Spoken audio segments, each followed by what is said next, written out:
ప్రతిష్టాత్మక టీ20 ప్రపంచ కప్ ఆఖరి అంకానికి చేరుకుంది. అపజయమన్నదే ఎరగకుండా ప్రత్యర్థులను చిత్తు చేస్తూ అజేయంగా ఫైనల్లోకి దూసుకొచ్చిన భారత్, దక్షిణాఫ్రికా తమ చిరకాల కల సాకారానికై సై అంటే సై అంటున్నాయి. మరికొన్ని గంటల్లో బార్బడోస్ వేదికగా రెండు జట్లు కథన రంగంలోకి దూకనున్నాయి. 17 ఏళ్లుగా టీ20 ప్రపంచ కప్ ట్రోఫీ కోసం టీమిండియా ఎదురు చూస్తుంటే తొలిసారి ఫైనల్ పోరుకు అర్హత సాధించిన సఫారీలు సత్తా చాటేందుకు తహతహలాడుతున్నారు.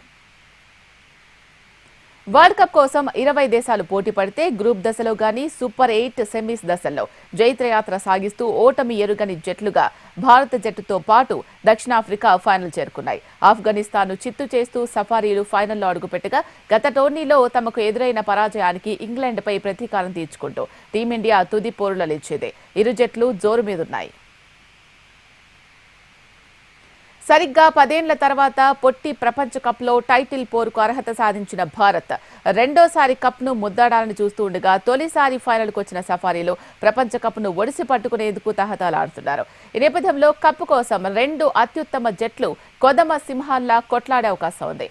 బలాబలాల పరంగా చూస్తే దక్షిణాఫ్రికా కంటే భారత్ బలంగా కనిపిస్తున్నా అనిశ్చితికి మారుపేరైన టీ20లో అదృష్టం ఎవరిని వరిస్తుంది అన్నది ఉత్కంఠగా ఉంది.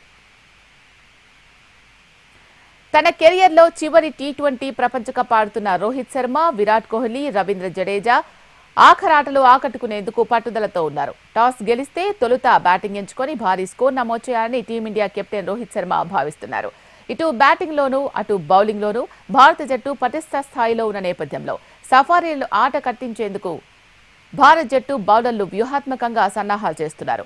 నిర్ణీత 20 ఓవర్లలో 200 పరుగులకు పైగా నమోదు చేస్తేనే ప్రయోజనకరంగా ఉంటుందని రోహిత్ శర్మ భావిస్తున్నారు.